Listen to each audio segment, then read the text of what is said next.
normally do. Hello and welcome to the Inspiring Drama Teacher with lots of amazing teachers from all over the world, literally.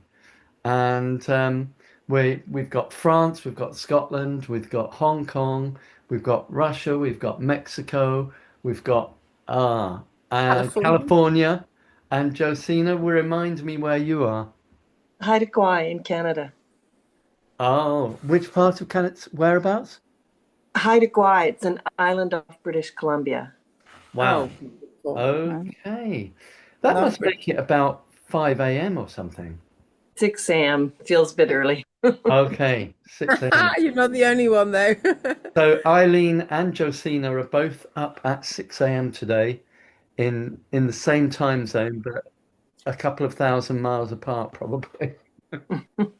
Right. Amazing. Um, well, Josie and I have had a chat about what to do today. And hi, Sheila. Hi, Sheila. What we thought about was things to do with directing because we don't often talk about that. And probably if we do drama, we all of us direct in some shape or form at some point, whether it's just directing a devised piece or directing a script. Oh, Um, it's Hands frozen. up if you have directed a play or a piece of devised work this year. Excellent. Well, Okay, lovely, still lovely, doing lovely. it. Well, the rest of us probably wish that we had, or maybe are pleased that we didn't, because directing, as I used to do it for a job, can be the most enjoyable and the most stressful thing that you can do. Um, it's very enjoyable when everything comes together and you've got all the people backstage and on stage all working together for a common purpose, and it's all wonderful. But then, of course, you've got temper tantrums, you've got bits of scenery falling over, you've got costumes getting torn, and people forgetting lines. So there are all the things that can go wrong as well, but that's part of the fun of it. So that there's some exercises that we would like to propose, and also to take any questions that anybody might have. Has anybody arrived here with even just a little thing that they would quite like to talk about? Let me know if you think of something, Mhm. um, and even if it's a bit later on, we might do some things that remind you of something, and maybe you'll have a question then. So, Um, Josie reminded me of a book which I've had for literally years and years called Another 100 Plus Ideas for Drama. And it's by a woman called Anna Scher and a man called Charles Verrill. Um, Anna Scher, has anybody ever heard of her? Yeah. Yeah. Okay. So she very famously ran a school in Islington, I think, for Yeah. decades. Mm. And in Yeah, that school, she gave the opportunity to local kids, just anybody, to come what was in it called again? and learn about drama and learn to act. Um, and when the program Grange Hill started on BBC, they got many of their leading characters from Anna Scher's drama school. And so she was very influential. Um, she's written a couple of books which are really great because they're very, very practical. Um, and we might have a look at one of those exercises a little bit later. Um, to start off with, I thought I might just share with you an exercise which I got from the National Theatre. And it's a very simple script exercise that you can use in twos or threes or small groups with pupils. Um, and it means that you need to have a script. So I'm going to share my screen with you and show you a couple of scripts that I have pulled together for this meeting.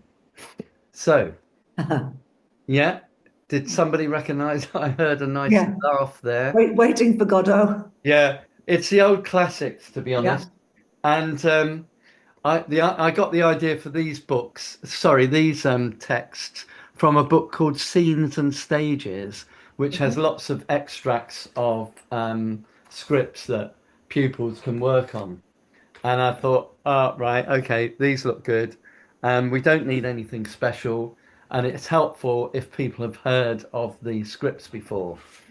So the idea of this is text repetition or word repetition. So, for example, if two people were reading this script, um, let's go from Macbeth saying, I have done the deed, didst thou not hear a noise? All right. So, this line here, can everybody see that? Yep. Yeah. Yeah. So, Macbeth would say that, the actor playing Macbeth, I've done the deed, didst thou not hear a noise? Normally, Lady Macbeth would go straight into, I heard the owl scream and the crickets cry, right? But in this exercise, you repeat the last word of the previous line that was said to you. So she would say, noise, I heard the owl scream and the crickets cry. Did not you speak? And Macbeth, of course, would echo her line by saying, speak when? Do you see what I mean?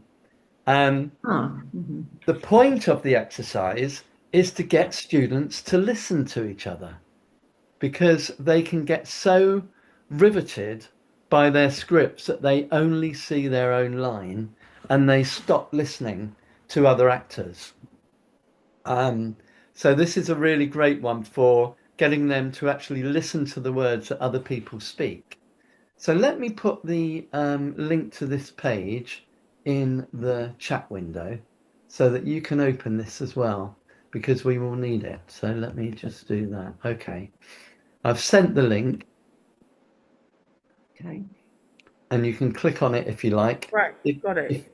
if you're on a phone, it might be more difficult because you've got to get off your phone and back onto the web and so on. But do what you can.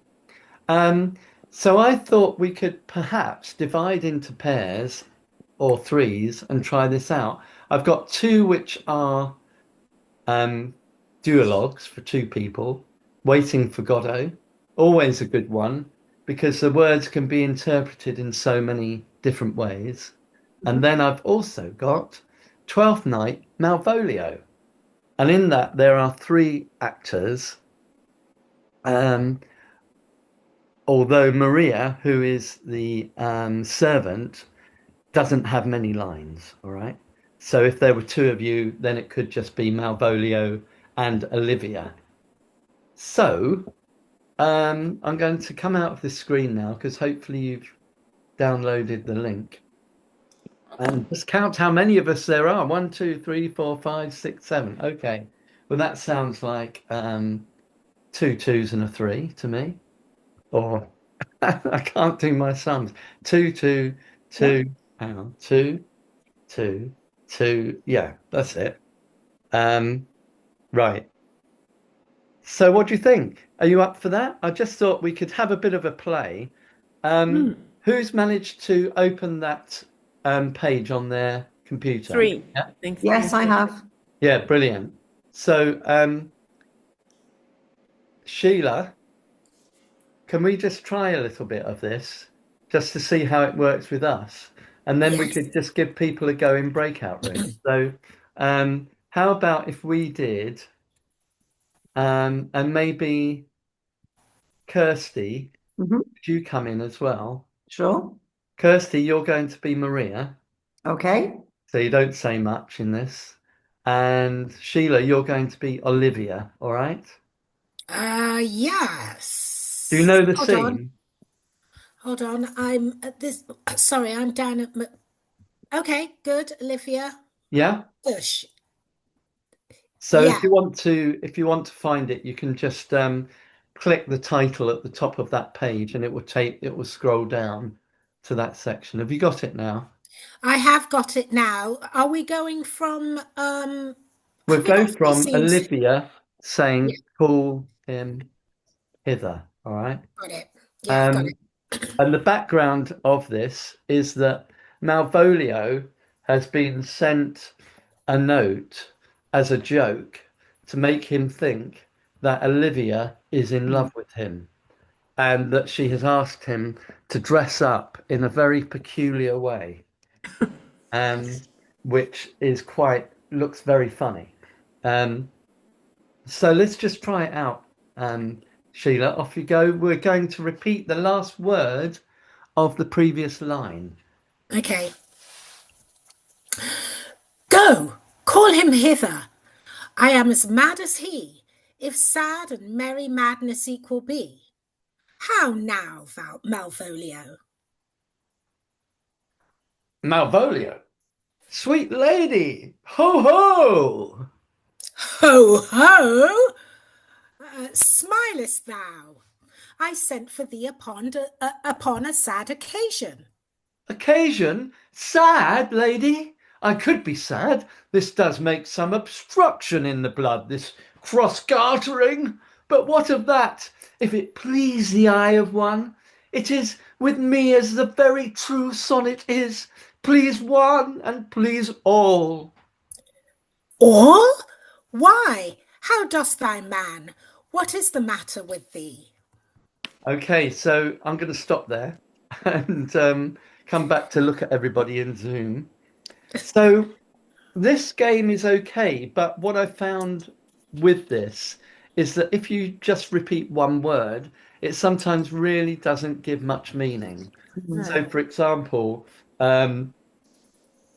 if Olivia says, "Why, how dost thou, man? What is the matter with thee?" and Malvolio says thee, it doesn't really add anything. But if he says, "What is the matter with thee?" so that he chooses a few words, a block of words, all right? Okay. So maybe we could go on with it a little bit further, Sheila, but this time, Yeah. and Kirsty, if and when you come in. Yeah. And so we're going to choose whatever we think maybe the last block of words, or it might be what we deem in that moment to be an important block of words, all right? So maybe if we go from Olivia saying, "Why, how dost thou, man?" Why, how dost thou, man? What is the matter with thee? What is the matter with thee? Sorry. Matter with me? Not black in my mind, though yellow in my legs. It did come to his hands, and command shall be executed.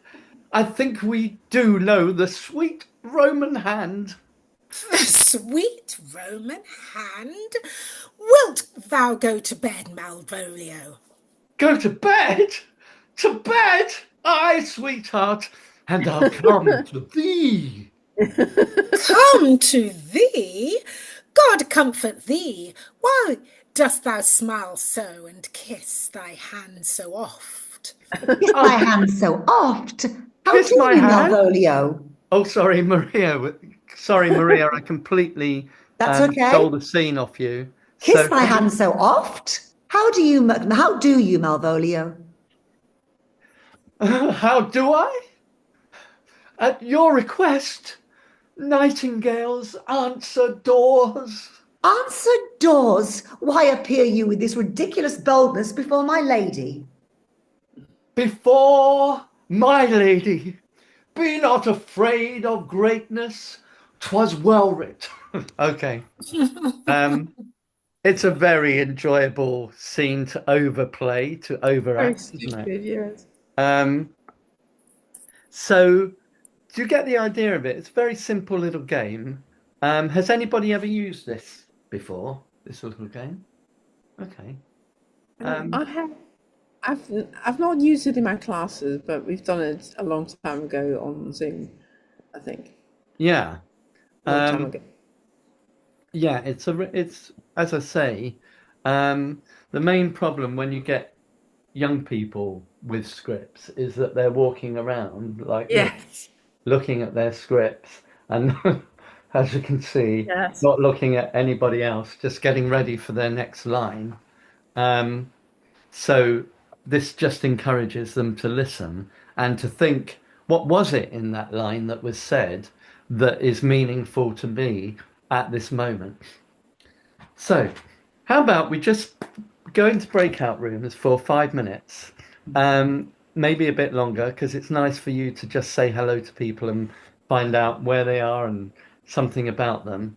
And I'll pop into each breakout room to see how you are doing. And I think you can choose which script you want to work on. Has anybody got any questions? It does work because the dialogue is so sort of cyclical anyway that Yeah. it does go round and round in circles. So Yeah, exactly. that repeating, and then saying adding your own bit and then repeating it back and forth is helpful. But I was just wondering about when I listened to them doing it, because you can take quite a bit of poetic license within, almost add in an occasional word like an or an and or a therefore or. I just wonder, what is the purpose for the students? What is the learning objective for them in this? Well, I think the most obvious one is to listen. The list. Is to listen to your scene partner. Okay. And Yeah. and to be able to interpret not just the meaning of your own lines, but of the whole scene and of other characters. Yes. Yeah. So really listening and responding and reacting rather than waiting to say my line. Yeah, that's it. Okay, good. Yeah, that's exactly it. Unless you can think of anything else, any other learning objectives we can throw in there. Well, maybe I find that my students often wait too long to come in with their line.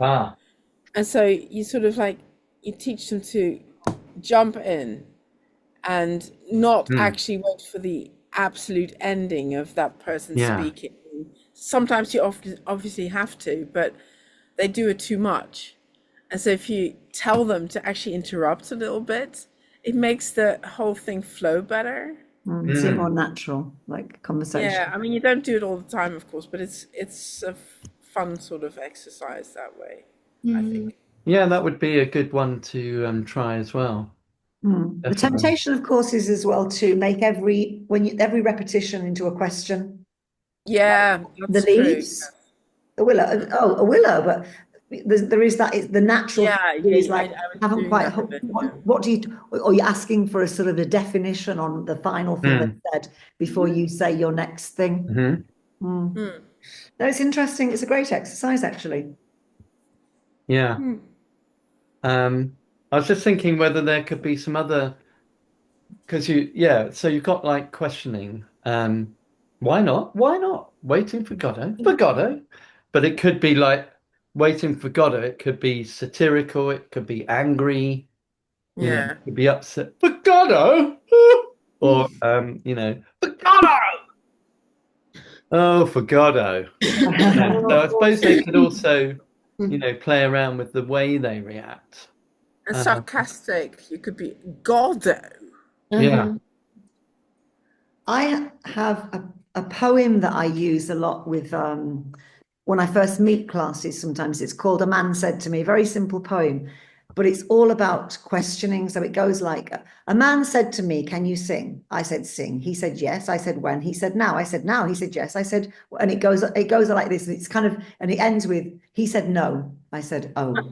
And basically, he never answers a question. It just asks another question. And he sort of reminds me of that a little bit. So the way I do it with students is I'm working with them for the first time. I want them to have a very simple text. I want them to take on an emotion or a feeling of some sort. You can do anything you want. And all you're going to do is read the poem and you're going to do your lines in your way, with your particular emotion. So sorry, it just made me think of that. So that was just a sort of aside. Yeah, share that. Let's share that in the main room as well, because I'm going to close all the rooms now. Okay. And get everybody. Just that thing, I missed the brief, but that thing of I didn't know how that repeating a last word would have worked, but it's a good cueing device in a weird way. It's quite nice like that. Yeah. Yeah. I felt it actually added to what was being said next, sort of enhanced it, or it could have changed it actually, depending on the inflection. If you asked it if you said it as a question, or if you said it as a statement. I thought, yeah, I like that. I'm going to use it for students, just to develop their confidence in speaking. Actually, I think I'm going to use it for that. Yeah, I probably use it too. Angela and Jane, would you mind reading a bit Oh, of that? Oh, we'd love to. Of course, wouldn't we, You would Angela? love yes, we Of course we would. Just It would give be me a great minute to just Let's to. get 'em. No, wait. I have to find the. Yeah, right. Do you want me to send you the link again? Yes, please. Angela. Yes, Okay. please. Thank you, David. Oh, sorry, that's the wrong link. Let me get the right link. I don't know how to keep it. Tell me when you're ready, Angela, because Well, I've got mine I up. think it's tricky, Angela, because you're on the iPhone. Yeah. I I think had that's to all it swap. is. My daughter needed my laptop for college work, so I had to swap with her. Right, Jane, let me see where we are. Okay, Right. now you Enter were Macbeth yeah. with bloody daggers. Okay. I'm going to see if I can spotlight the two of you. I don't know if I can do that. Oh, it's all right, David. You don't need to do that, love. Oh, I can. Yeah. Yay. Okay, Jane, that's it. You. Take it away. My husband. Husband, I have done the deed. Didst thou not hear a noise? A noise? I heard the owl scream and the crickets cry. Did not you speak? Speak. When? When? Now. Now, as I descended. Descended, I. Aye, hark! Who lies in the second chamber? Donalbain. Donalbain? This is a sorry sight. A foolish thought to say a sorry sight. A sorry sight. There's one did laugh in his sleep, and one cried, Murder! That they did wake each other. I stood and heard them, but they did say their prayers and addressed them.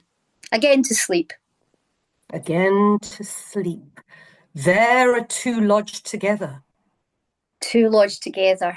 One cried, God bless, and amen the other. And they had seen me with these hangman's hands, listening their fear. I could not say amen when they did say, God bless us. Consider it not so deeply. Sorry, God bless us. Consider it not so deeply. Okay, should we give them a clap? That was incredible. And to hear a native Scottish accent as well. Okay, the new. Okay, the new, indeed. Yeah, that was brilliant. Oh no, let you down there, Angela. Brilliant. Sorry, Tried it. let me remove spotlight. That's it. Yeah, that was lovely. And it is interesting because in real life, people do a lot of that echoing, don't they? Because we're all a bit moronic when we talk to each other. I certainly am. What did you say again? Oh yeah, him. Yeah, he's so and so. You know.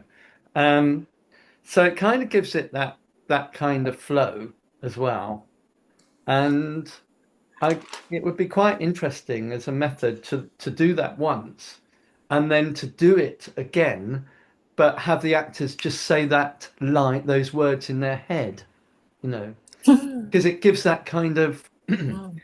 Then we see them thinking a little bit, you know.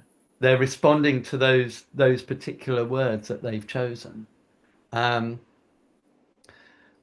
But I'm going to hand over to room 1, which was, I think it was Josie, Kirsty, and who else was it?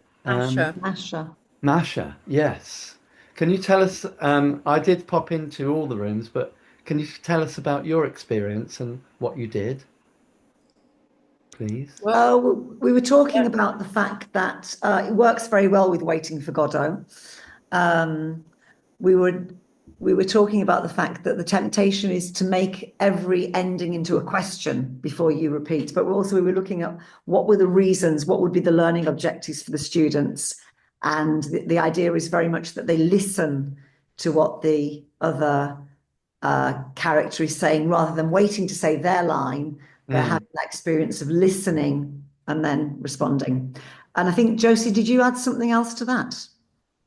I thought that it would be good for students to learn to actually come in on at the right moment rather than wait for the other person and pause and then come in, which they often do. So trying to get them to almost interrupt the last person and just get the dialogue going, quickly. Yeah. And I just shared in the group a little poem that I use. It's very, very simple for younger students. I use this for a very first text exercise where I give them it on a piece of paper.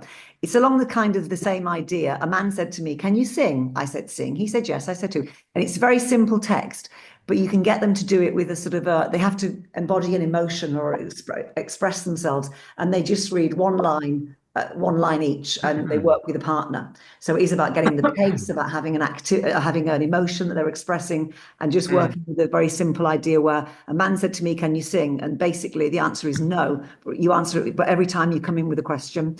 So it's in the group if anybody wants to have a look at that. Yeah, but it did work very well with Godot, didn't it? We're waiting for Godot. Masha, how about you? What was your feeling about it? About the experience? It was very interesting for me. I think it's a good. It helps students to listen to each other. Yeah, right. Because usually they're just waiting or they're concentrated on their lines, and it helps them to participate more, like to be more involved in their whole process, not only in their particular lines. Do you direct plays in Puebla? Only once. Okay.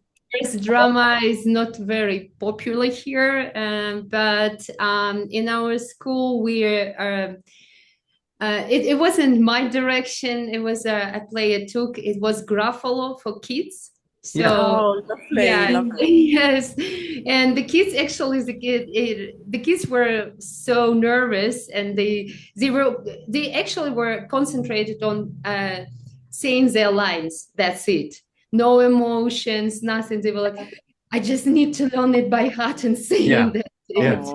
Yeah. Anyone else directed the Gruffalo? Okay. Great story. I was using it last week with some teachers on a training course who had never heard of the Gruffalo before, which was really wow. Yeah, well, they were a group of teachers from China, from state schools in China. And I thought it would have permeated even to China, but apparently not to their schools anyway. So could we hear a bit of your script then, please? You're waiting for Godot, just to see and hear how it went. Okay. Really Charming spot. Inspiring prospects. Let's go. Let's go. We can't. We can't? Why not? Why not? We're waiting for Godot. Godot. Ah, you're sure it was here? Am I sure it was here? What? That we were to wait. What? So that we were to wait. Well, that we were to wait. Oh, okay. What? Oh, sorry. To wait? He said by the tree. Do you see any others? Any others? What is it? What is it? I don't know. A willow? A willow? Are there any leaves? Where are the leaves? The leaves? It must be dead. Dead. No more weeping. Weeping? Or perhaps it's not the season. Not the season. Looks to me more like a bush. A bush? Or a shrub? A shrub. A bush. A bush. What are you insinuating? What we've come to the wrong place? That we've come to the wrong place? Wrong place. He should be here. Here? He didn't say for sure he'd come. he'd come. And if he doesn't come, we'll come back tomorrow. Tomorrow, and then the day after tomorrow. The day after tomorrow? Possibly. Possibly. And so on. Yes, I forgot to say that Kirsty took the role of director in that. So that's why there was just the two of them speaking. Yeah, that's interesting, isn't it? Because it's very sparse and short sentences anyway, isn't it? So when you're repeating, it's kind of it gets started to get on my nerves a little bit, just because you kind of hardly got a chance to. I suppose it slows it down a bit. It slows the flow down a bit, doesn't it? But I think it's still a good exercise, definitely, in terms of listening. And it would be interesting to also have an exercise referring to what you said, Josie, where people cut off the previous line as well. That would be really nice. And in fact, I'm just going to unspotlight everybody. Remove spotlight and remove spotlight. And there's Josie, remove spotlight. Right. And make mine a spotlight, because what I wanted to show you, right, was this. Let me try and get this in focus, right? So are you just able to read that? Yeah. So this is Top Girls by Carol Churchill. Okay. And where you can see a / after the word Griselda, that means the other person starts talking. So it goes, Griselda, I'm sorry I'm so late, but the other person is still finishing their line. You see what I mean? So it's a play that's actually written in that way so that people do interrupt each other. That's amazing. Quite You interesting. can't see the slashes very well, but but it's probably something you can look at later if you like. But yes, it's quite a famous play. I found those script extracts in this book actually, which I've had knocking around on the shelf for ages, and it's just a school textbook really that has extracts from scripts. That's all it is, but it's quite useful. Is it called Stages and Scripts? Sorry, what's the title? Stages and Scripts was the title? It's called Scenes and Stages. Scenes and Stages. I don't even know if it's still around. It's a Heinemann book. Yeah. But it's got things like Red Dwarf and Blackadder. Oh, how I love Red Dwarf. So it's, quite good for teenagers, I think, or for any of us, really. I think it was my brother's favorite, Red Dwarf. Yeah. Now, it was actually written in my flat in London by Craig Charles, who used to own it. Oh wow! So my flat has appeared on a television program about where you were when you were famous, and Craig Charles came back to it's rented out now, but my London flat, to say this is where he was when he did Red Dwarf and etc. Amazing! Yeah, that's wow. That's just mind-blowing, to be honest. Well, it's mind-blowing because he was at the time married to Kathy Tyson, so you had two very famous people. And subsequently, Kathy is now a very good friend of mine, actually. She only moved around the corner and we became neighbours. So, but yes, I just want to tell you that. Yeah, that's interesting. An interesting connection. Maybe some people don't know Red Dwarf. It was on BBC television for many seasons, but it was kind of like the 80s onwards, was it? Yeah. Yeah. And then it starred Craig Charles and Danny John Jules, who I also work with in the West End as well. Okay. Yeah. Okay. Enough name dropping. Come on. Yes. No, but that's some good name dropping. And it was a group of renegade characters on a spaceship. All getting grumpy with each other. One of them was a robot and one of them was a cat. turn And the half two-headed human, guy. half cat. But yeah, very funny. If you haven't seen it, have a look. It's completely daft.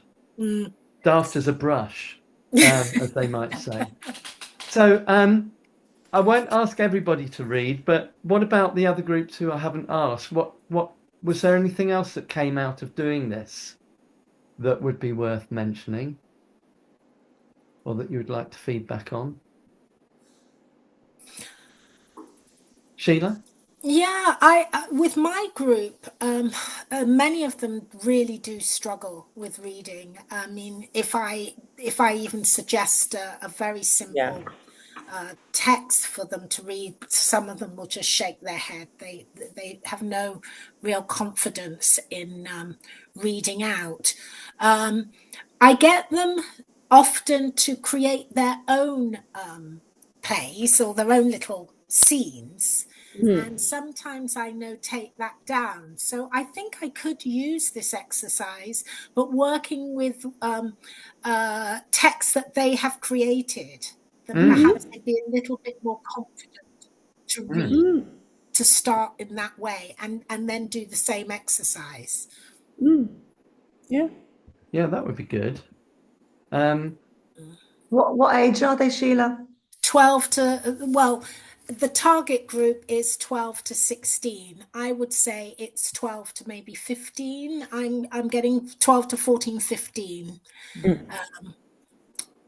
But this is this in your museum workshop situation? this is in my museum workshop, and we've got I've got a couple of autistic students who have done no, but they've done brilliantly. I mean, it's amazing in case of how it's building up their confidence. But up here, I think reading, there is a fear of for some. They very much afraid of text. Yeah, mine are as well.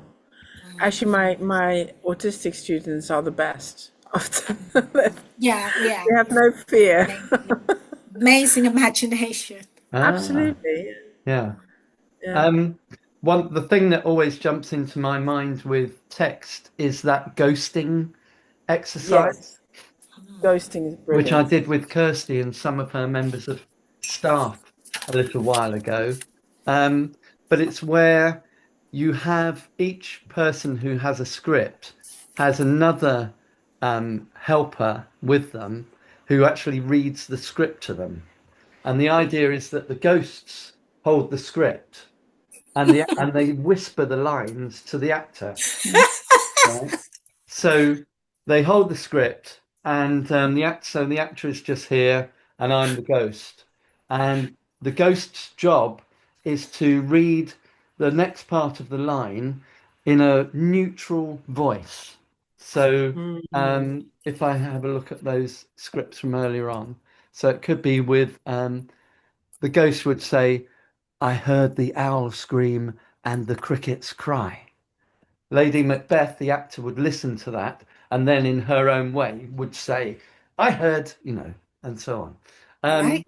But it means that kids who don't like to read or can't read very fluently concentrate on acting. So the ghost just kind of shadow, you could call it shadow more than ghost, in that they follow them around, they feed them the bits of the lines. It is a bit of a skill. Because the ghosts have to decide how much of the line to say that the actor will remember. If they say a whole 2 lines, then it's unlikely the actor will remember what was said. If they say just one word, then it becomes very stilted if it's one word at a time. But you do it a few times, and the first time, the actors just repeat and act as they best can. The second time, if you're doing something like Shakespeare, or even if you're not, you get the actors to put the script into their own words. So, for example, Macbeth says, "Hark, who lies in the second chamber?" Well, the actor might listen to that from the ghost and then say, "What's that? Was somebody else in the bedroom then?" So they put it into their own everyday English. And then there's if I haven't posted this already, I think it is posted on the Facebook group, but I can post it, or it might even be on the Inspiring Drama Teacher course. And then finally you get them to act it out again with the original text. And by then they're so used to the words and they're not being hampered by that script. That you can concentrate on getting them to move around the stage and move in relation to each other. Yeah. Any other thoughts? Yes, Kirsty. Yeah, just since we're talking about directing today, it's just made me think about a technique I use with very young children if we're directing something, because we do have a primary section here.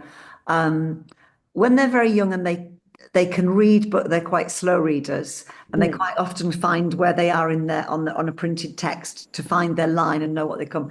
I will do a technique in the beginning where I feed them most of them the line so that they can actually get used to being in the space. And I'll point to them and say, Captain Rumbletide and blah, your line. I'll say the line and they'll repeat it. Now you can do that in a neutral way. And for children that don't really know how to pronounce or don't really know how to express very well, you can give them a more, you can not do it neutral, you can give them it with a feeling and they can copy your intonation. So there are different ways you can do it based on the children. But I found it's really helpful because it's a very slow process with a group of young children trying to get them to do lines in a group scene.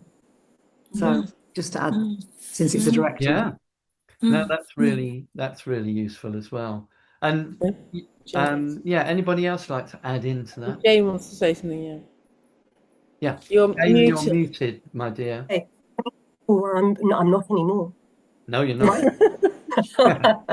Okay, I'm not actually sure. It's not really adding into that, but I was just reminded of, I went to quite an interesting, it was like a poetry recital last night where the participants it was about fragments. So they were like little nature vignettes accompanied by this woman. So she had a big image projected on a screen and she had somebody who was giving pure description.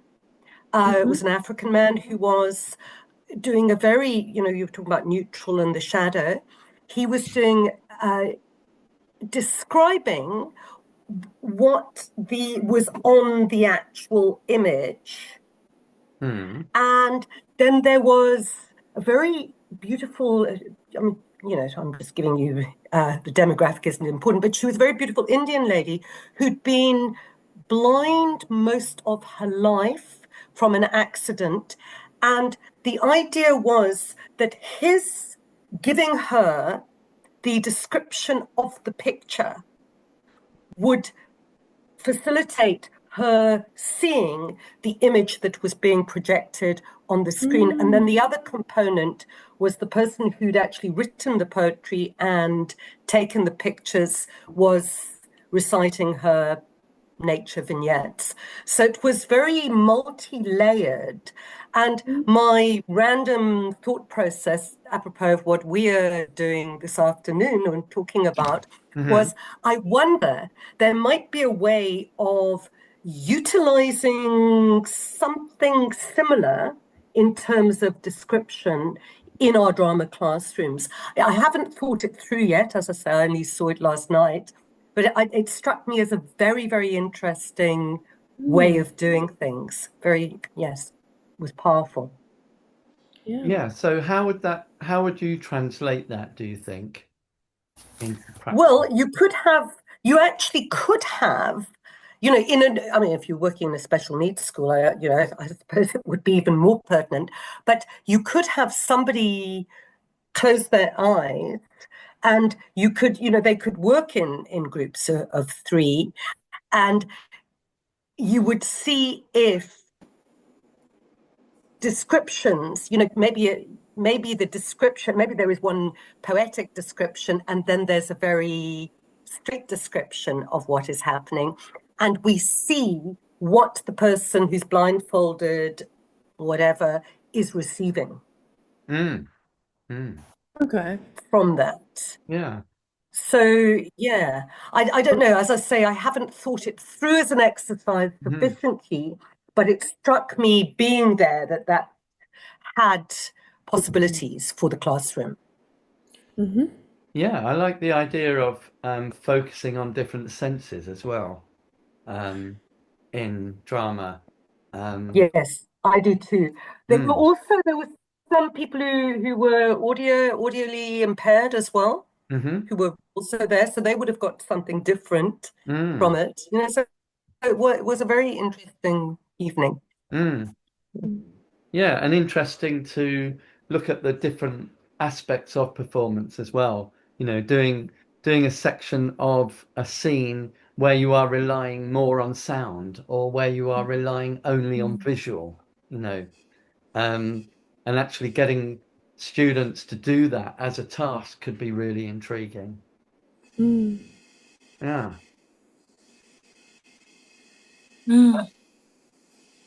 Yes, anybody else? We're approaching nearly an hour now, so any last feedback or questions or thoughts for next time as well? I just wanted to say that it reminded me of my experience when I was working with preschool. Yeah, most of them were preschool children, and they couldn't read at all, read or write at all. And I was doing the house that Jack built with them. Oh, yeah. So they couldn't read the script, so they had to repeat the lines that I was reading to them or I was giving to them. Yeah. And they were relying only on the gestures or any, I don't know, physical response. Yeah. And it was amazing how quickly they learned, actually, though they didn't see the script, but they managed to learn it very quickly by doing the same thing with each rehearsal. They were getting better and better. And so actually, that's very true. I always say to my students, don't stand still and do an action with your words, because as soon as you do an action with your words, you'll remember it better. Yeah. And if you don't stand still, the same thing happens. Yeah. Yeah, quite good to go through a script and get them to choose a physical image for each line, you know, for one word or phrase within the line, even if they don't use them, to actually do it in a kind of overacted way, first of all, so that those kind of the feelings, that physicality is there as a reminder for them. That's an interesting idea. The RSC have an activity called imaging. And what you do is you have it's good with the speech, for instance. You split it up into lines or 2 lines. You get kids in pairs to do it. They choose 2 or 3 words where they make an image of the word. And you go through the whole poem or the speech like that.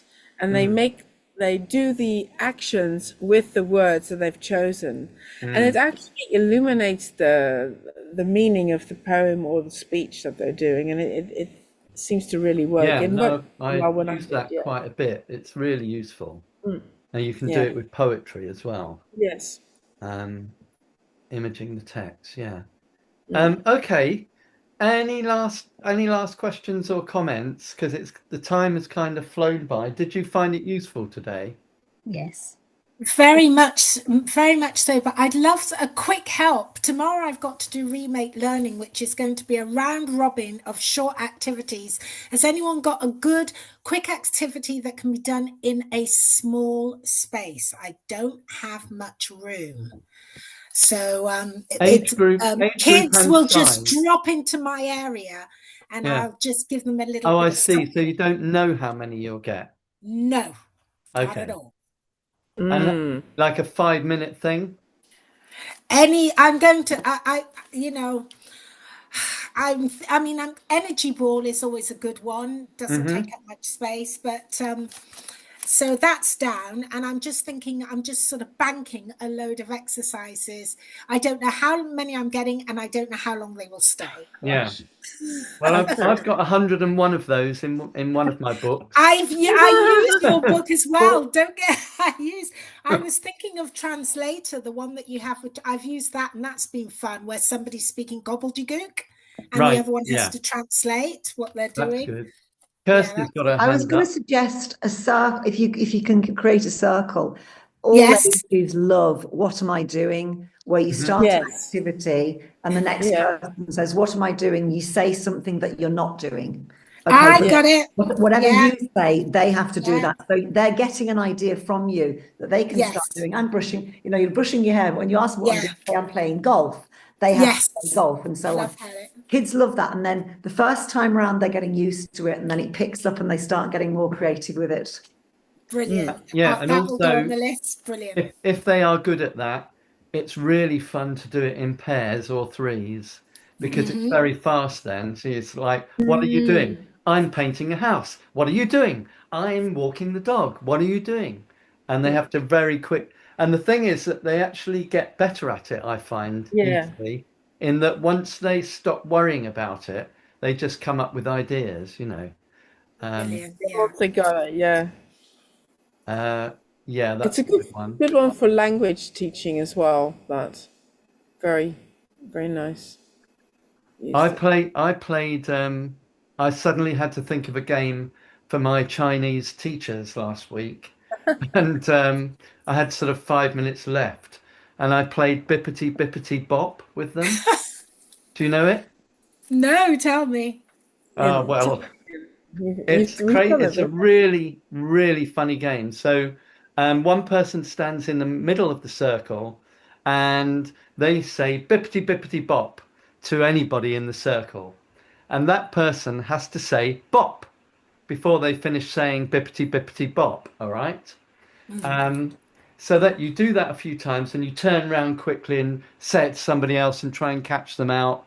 And if they are too slow, if they say bop after you've finished saying Bippety Bippety Bop, they have to take your place in the circle, right? Okay. That's just the start of it because there are then loads of other rules. So if you turn to somebody and say bop, they mustn't say anything. So that's the next thing because you could say Bippety Bippety Bop, where they must say something, or say bop, and then they accidentally say bop, and then they have to come into the circle. Okay. All right. But then after you've done this, it's in my 101 more drama games. Yes. Then you call out the names of objects. So you go washing machine, bippity bippity bop. And whoever you say washing machine to, they have to be the washing going round and round. And the other two, on one side is that half of the door, and on the other side, the other person makes the other half of the door with that person in the middle doing this. So then you do that, and you can do bunny or bunny rabbit, and then the person in the middle has to do like either paws or goofy teeth like that. And then the person on their left or right does one ear and the other one does the other ear. Okay. So you're going like that to the person in the middle and they're going like this and the other person is going like that. So then you're going bippity bippity bop, bunny rabbit, bippity bippity bop. And if anybody goes wrong in the three, that person you choose to come in the circle. And it very quickly gets very, very funny. Who's played it? No, I think my group would love similar, that. but not exactly. And there's a load of other ones. Some of them are not very right on, but still very funny. So, for example, one of them is James Bond. And if you say James Bond to somebody, that person, I'm standing up so you can see what I'm doing. That person has to go like this, like so they've got a gun, which is maybe not right on in some places. Mexico, maybe not. I don't know. And then the person on each side becomes a Bond girl, and they have to go to the person in the middle. Oh, James, like that. So you've got that person going like that, and the others going, "Oh, James, oh, James." Very silly. Probably best done with adults. But there are loads of ones for kids as well. So there's also, I have to take my glasses off. There's also aeroplane. So if you go aeroplane, that person has to go like that, right? Or if they can't do that, they can just go like that, all right? And then the other ones become the wings. One wing and another wing, right? Do you get the idea? Yes, wonderful. Yeah, And then you spend your time trying to get people out. So, and then you'll find that there's one person who always ends up in the middle. They always do it. Oh, No. That would be. There's That's and great. also we started to make up our own ones as well. So that was like a whole other exercise. It's like, can you now get into threes and think of objects that we could use in the game? One more for you is food mixer. So if you go food mixer, bippity bippity bop, that person goes like that, right? And the person on each side goes like this. Underneath that person's hand, they're going round and round. So you've got like food mix, and you've got two people spinning, one under each hand. All right.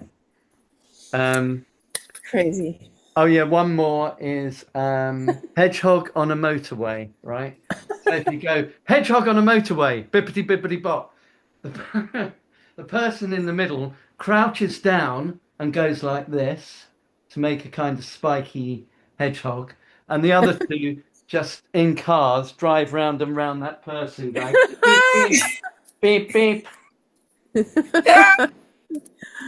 actually quite good for language learning. It actually sounds good for chaos.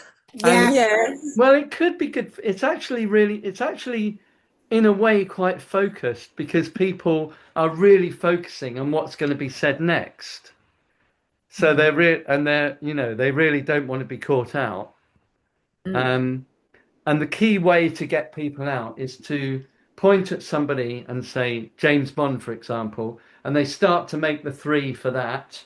And then you point at one of the three and say something else, like hedgehog on a motorway. So suddenly that person is in the middle and they're a hedgehog. And anyway, so there's lots of ways of catching them out. Chaos.